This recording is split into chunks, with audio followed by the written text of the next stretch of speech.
She pushed my hand off her shoulder like it was a fly.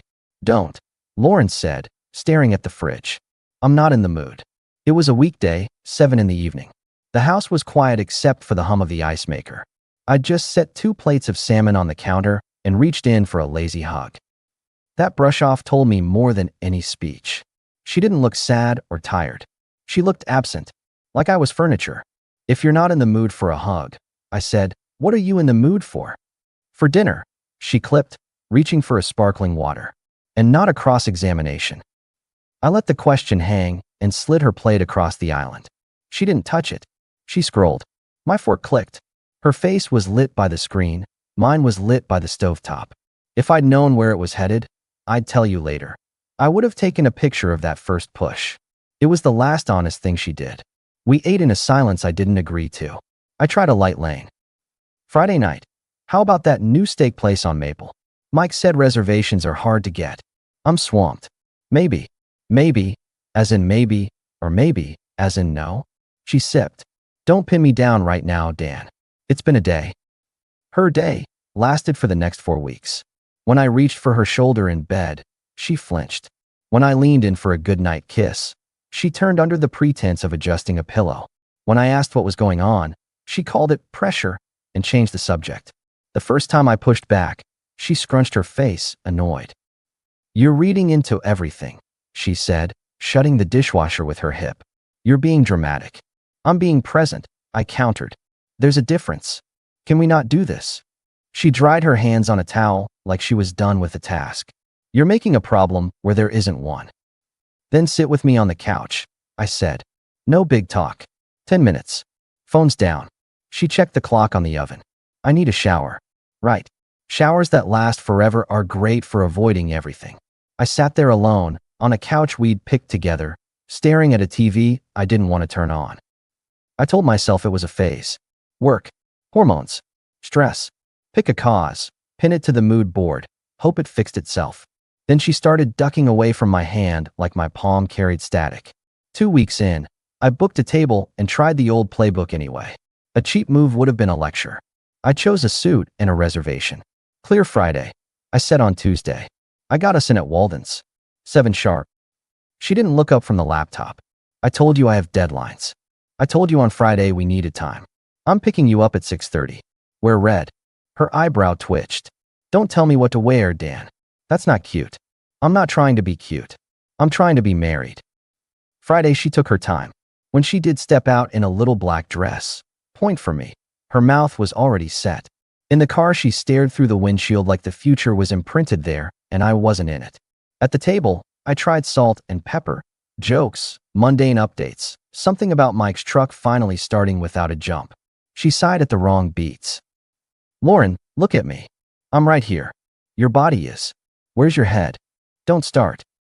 Start what? This. The talk. The pressure. I'm tired of being a project. You're my wife, not a project. That's why I'm asking before I stop asking. Her eyes flicked. Stop asking. Yeah, because if there's no interest, I'm not running a membership drive. She set her fork down. You're impossible when you get like this. When I get like what? Colder than the food while pretending you're the only adult at the table. I lean back. I'm calm. I'm here. And I'm asking for 10 degrees of warmth from the person who promised to give it. You're patronizing me. Or, I offered. I'm done trying to hold both ends of the rope. She smirked at the wine list like it had answers. When the steak came, she made a point of complimenting the char to the waiter, as if to prove she had joy in her somewhere. She just stored it for others. We ate. We drove. She fell asleep on the couch before I'd hung up my jacket. At 2 in the morning, I covered her with a throw and stood there, looking at a woman who had once held my face like it was the best thing she'd ever found. Now I wasn't even a draw. If you're waiting for me to say I begged, you'll be waiting a while. The next morning, I changed policy. I stopped reaching. I stopped asking what time she'd be home. I cooked for one. I went to the gym before sunrise instead of kissing the top of her head. When she noticed, she tested it. You're out early, she said, pouring coffee. Yep. Okay. No good morning. You didn't want it. That's not what I said. What you said was don't. I heard you. She blinked. That was the first hairline crack in her control. I saw it and logged it. A week later, I pitched a weekend trip to Asheville. Cabins, trails, no crowds. She brushed it away with the back of her hand. I have a baby shower Saturday. Then Sunday to Monday. I can't take Monday. And why are you pushing travel? It feels forced. Because we need time without your laptop as a chaperone. She nodded at the calendar pinned on the fridge with a magnet. I'll see. Stop hovering. Not hovering. Planning, I said, already opening my laptop to cancel the cabin. I didn't argue. I just freed the weekend. I called Mike and helped him build shelving in his garage. That's where I started moving my Saturdays. On someone else's turf. Hands-on lumber. No guesswork. Mike glanced at me between drills. You good, man? You look like you're fighting someone I can't see. I'm adjusting expectations, I said, lining up a bracket. He chuckled. Translation, Lauren's doing that thing again. I drove the screws home. She's doing a new thing. I'm doing a newer thing. What's that, Cold War? Not cold. Just accurate. She says don't. I stop. She says busy. I stop. Now I'm letting the stop do the talking. Mike slid me a water. You sure you're not punishing her? I'm done with punishment economies. I'm running my time like a business. If she wants a meeting, there's a calendar. He shook his head, grinning. You're a machine. Machines don't bleed. Yeah, he said. But they break. He wasn't wrong. The break came from her side first. She started staying out with Chloe on Wednesdays, then Thursdays. Late. Every time she came home after midnight, she crept in like a cat and avoided eye contact the next morning. When I asked basic questions, she threw up smoke. How late? I asked once. I don't know. Who? A few people. Where? Out. Vague is a choice, Lauren. Suspicious is a choice too. She shot back, sliding a barrette into her hair. I'm not suspicious. I'm tired of pretending you live here. Now that's dramatic. No, I said, grabbing my keys. It's math. That night, I didn't wait up. I moved some of my clothes into the office without ceremony. I set a standing rule. My bedroom door locked at 10. If she needed something, she could text. I wasn't doing midnight monologues. She noticed the lock the next day and touched it like it had insulted her. Are we roommates now? We're adults, I replied. We behave like the room matches the behavior. She stared at me a long time. Wow. Rules are liberating, I said, sipping coffee. I sleep fine. She left early, muttering about meetings. Before work, I opened a new bank account and moved my direct deposit there. The shared account stayed funded for bills. The rest I quarantined. Not a tantrum, risk management. I put down a deposit on a storage unit near the shop. 2 spare suitcases fit just fine on the second shelf. That weekend she tried a different tactic, the first soft. I woke to the sound of bacon and eggs, something she hadn't cooked in months. She set a plate down in front of me with an apologetic smile that didn't reach her eyes. I've been off, she said, a little too carefully. I know. Work's been. I don't know. I'm sorry if I've been distant. If is doing heavy lifting there, I answered. Fine. I've been distant. I'm saying I see it. Can we reset? We can run a test, I said. She breathed out, relieved. Okay. Dinner tonight? My treat. Sure. No phones. Deal. We ate ribs at a low-key place. Laughed at a couple at the next table arguing about whose turn it was to walk their dog. She touched my arm twice, light touches, like someone trying to remember choreography. When we got home, she kissed me, then froze. I'm sorry, she said, stepping back. I'm trying. It's like my brain goes blank. I studied her. It was good theater. It just wasn't real. I kept my voice even. Keep trying. But I'm not going to pull you across a line you don't want to be on. You come to me when you mean it. Until then, I'm going to the gym at 6 and the job at 8. Calendar's on the fridge. Dan, I'm trying to be vulnerable. Then be clear, I cut in. Clarity is vulnerability. She blinked again. You've gotten colder. I've gotten specific. She didn't like that answer, but she swallowed it. 2 days later, back to late nights. Because the breakfast wasn't a change, it was a pause button. The second soft came bigger. She showed up at my work, which she never does, in a sundress, holding a bag of burgers and fries, and waved at me behind the glass. My guys at the shop looked at me like the circus had come to town. Dang, Dan, said Arturo. Date delivery. I stepped outside. She leaned on the hood of my truck and took my hand. Public. Wide smile. Surprise lunch. And I was thinking, weekend by the lake? Airbnb, just us. Sounds nice, I said. You free? I'll make it work. Will you? I asked. Or will you say yes now and busy later? She tilted her head, smiled tight. I'm making an effort. Effort happening in front of an audience is performance, I said. Take the show home. Her jaw moved like she had a new line, but she swallowed that too. We ate. She told me about Chloe's dog. She asked about Mike's shells like she cared. When she left, Arturo raised an eyebrow. You buying it?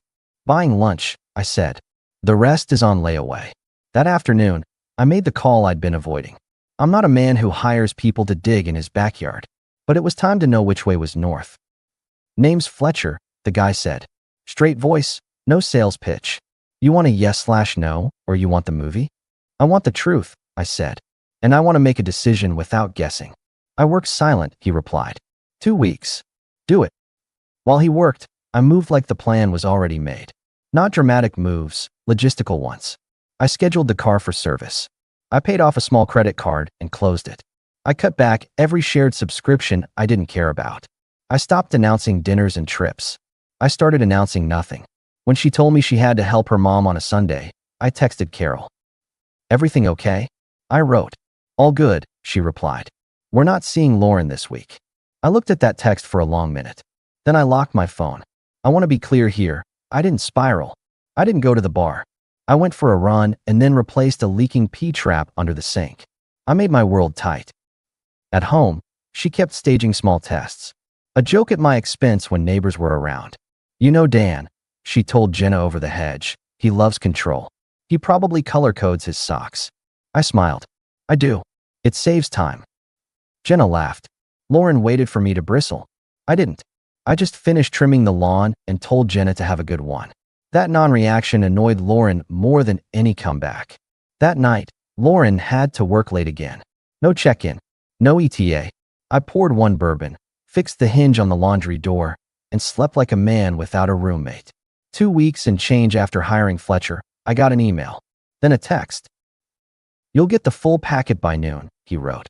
Executive summary in your inbox now. I stood at the workbench in the shop bathroom, where I ducked to check the phone because I wanted privacy. The summary was 3 pages. Times, places, names. Photos. A man named Alex. A coffee shop near the park. A hotel with a potted plant in the lobby I recognized because we'd walked past it on our anniversary last year. The timeline went back 6 weeks. It stopped the day she showed up with burgers. I don't throw things. I don't shout. I looked at the pictures like evidence at a job site. Problem, cause, fix. Then I closed my inbox. Out on the floor, Mike eyeballed me.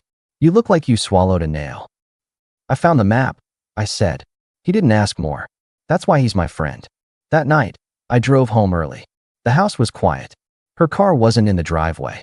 I set my keys down, put coffee in the grinder for morning, and packed 2 suitcases with her things. Nothing sentimental. Clothes, shoes, toiletries. Neat, folded. I placed the suitcases by the door and wrote my mother-in-law, because Carol is a straight arrow and deserved facts, not a rumor run. Is Lauren with you tonight? I typed. No, she wrote. I haven't seen her in weeks. What? I looked at the screen, then typed what I should have typed a month earlier.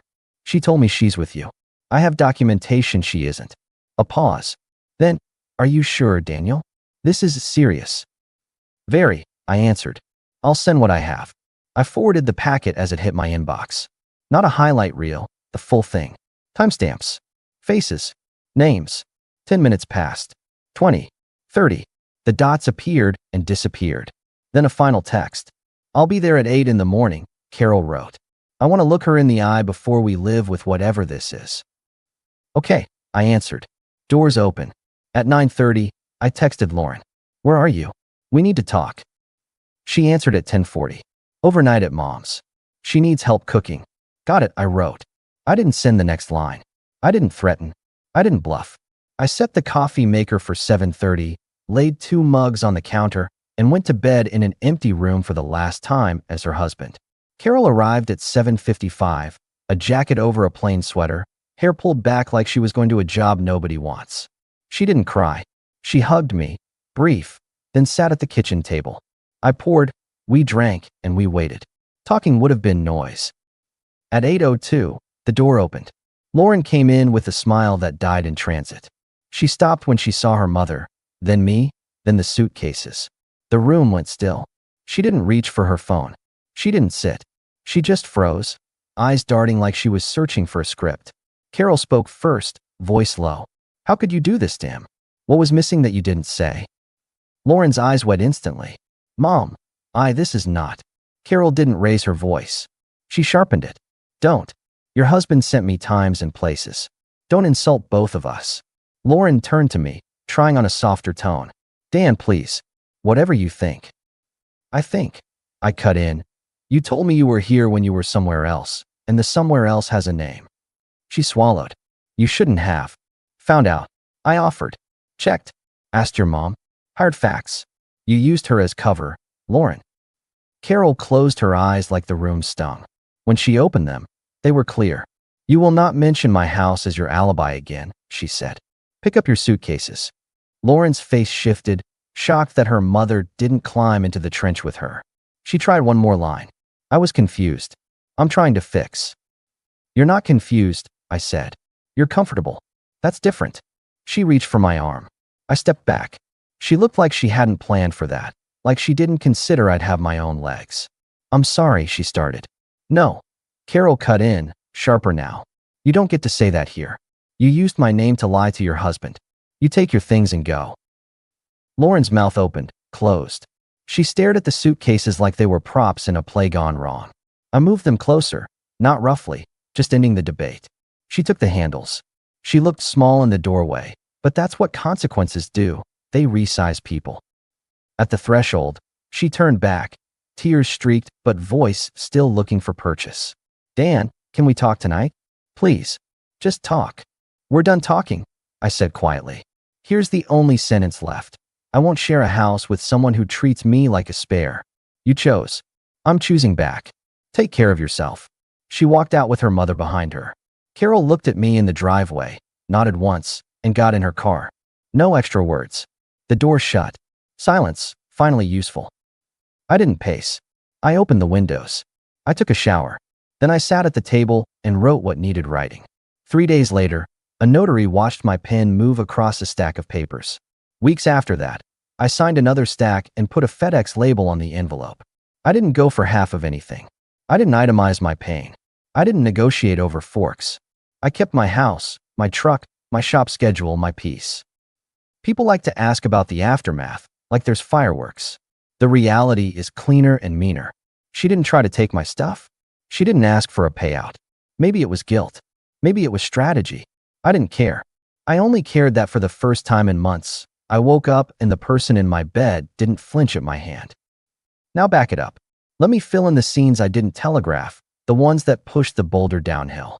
After the kitchen showdown, Lauren tried another pass. 2 days later, my phone buzzed with her name. Can we meet? She wrote. I need to say something. No drama. I agreed to a coffee shop near work, public, daylight, 10 minutes. When I walked in, she was already at a table, hands around a paper cup like it was a prop. Thanks for coming, she said. You've got 9 minutes, I answered. She exhaled. Everything got away from me. I kept thinking I'd fix it before it mattered. Then it mattered. I don't know what I was doing. You knew, I said. You just didn't think I'd find out. That's not fair. It's exact, I corrected. And here's where I'm at. I don't do half-truths. I don't do divided loyalties. You had options, and you took the one that made me a placeholder. Her mouth tightened. She leaned forward, playing a soft note. I want to come home. No, I said. Just like that. Just like that. I can't unknow it. You're being final, she said, like final is a flaw. It's the only way this stops bleeding. This doesn't have to end ugly. It won't, I said. It'll end clean. Dan. I stood. Time's up. She sank back, shocked that I'd actually used the clock I set. That's the thing about boundaries. They only work if you honor them when it's inconvenient. At work that afternoon, I told Mike I'd be off the radar for 2 weeks. I took overtime. I stayed late doing inventory. I kept my nights full. Control is routine plus distance. Lauren texted again, longer messages. I'll see someone, she wrote. We can go together. Then, dinner this weekend? I'll bring dessert. Then, a day later, a line that made me shake my head. I told Alex it's over.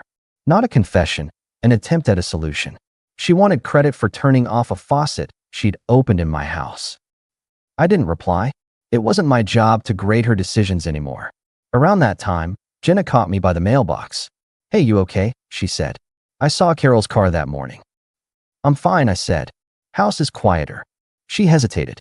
"I shouldn't say this, but I didn't like how she talked over you at the block party. Like you were a punchline." "I noticed," I said. "You didn't react," she added, like it was a compliment and a question. "I saved it for the right scene." She laughed. "You're colder than you look." "I prefer accurate." My accuracy extended to logistics. I unmerged our phone plan. I changed the lock code. I rolled back the living room to what it looked like before it became a battleground. Simple, neutral, mine. I told our closest friends myself, one by one. In a backyard, at a bar, outside church. No gossip, no color commentary. "Lauren and I are done," I told them. "It's final. Don't pick sides. Don't feed me stories."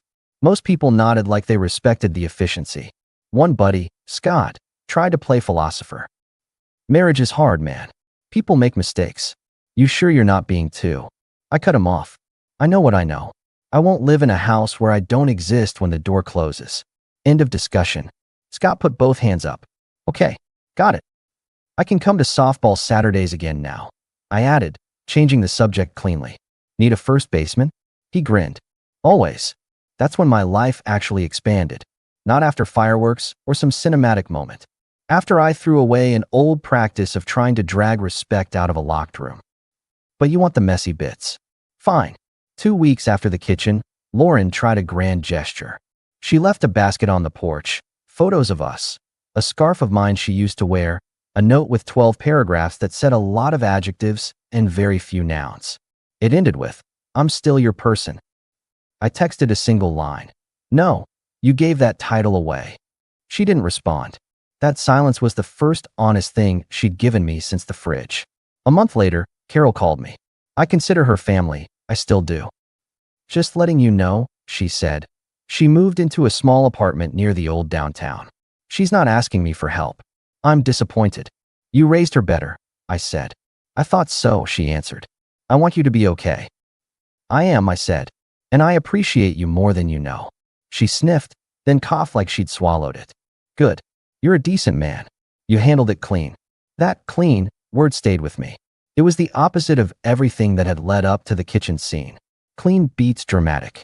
Clean lasts. You should know what my life looks like now. I'm not selling you a fantasy. I still do the groceries on Sundays. I still fold my own laundry. I still wake at 6 without an alarm. The shop is busy. I took on a county contract and added 2 guys to the team. Mike and I rebuilt his deck, and then mine. I bought a used boat with a small motor. It's ugly and perfect. On Saturdays, if I'm not playing softball, I'm on the water practicing bad casting and enjoying how nobody needs anything from me out there. There's someone new, yes.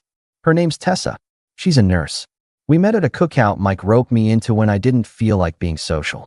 She asked me about a tiny scar on my wrist like she actually wanted to know, not like she needed to fill silence. We've been slow by design. We cook. We walk. We don't police each other's calendars. When she laughs, it's not for an audience. When I reach for her hand, she meets me halfway. Nothing theatrical. If that sounds boring, you didn't live my last year. I kept the house. I repainted the kitchen, not because I needed a new color, but because I wanted no ghost scenes. The table is still the same table, but it feels like mine again. The office is no longer a bunker for suitcases. It's a room where I keep fishing lures and bills. I heard, through the grapevine I didn't ask for, that Lauren moved once already. Smaller place. She switched jobs. People say she looks tired. I wish her health and distance. That's not kindness. That's survival. I don't drink from old wells. The last time I saw her was incidental. I was walking out of the bank. She was walking in. She looked startled, then tried to smile. She opened her mouth like she might start a "How are you" scene. I saved us both the act. "Take care, Lauren," I said. "That's all I've got." She nodded, like she'd expected a different line. Maybe she wanted a fight. Maybe she wanted a memory. I gave her neither. I got in my truck and drove to the shop. There's always something to fix there that actually stays fixed when you're done. If you're still waiting for the heroic moment, it's this. My final sentence in our old life was not a shout or a sermon. It was the door locking behind me and a life that got heavier in all the right places. Respect is a habit. So is accepting less. I broke one. I kept the other. You can say I'm hard. I'd say I'm clear. I ended a situation that treated me like a standby mode and put my energy where the returns are honest. Work, friends, a woman who looks me in the eye without weather reports. When I wake up now and reach across the bed, I don't get a flinch. I get a hand. And there's no hum of the old fridge filling the room, pretending to be conversation. In case you want the last line, the one I said to myself that morning with Carol in my kitchen, while the coffee maker clicked and the house held its breath. This is not a house where I beg for the basics. It's a house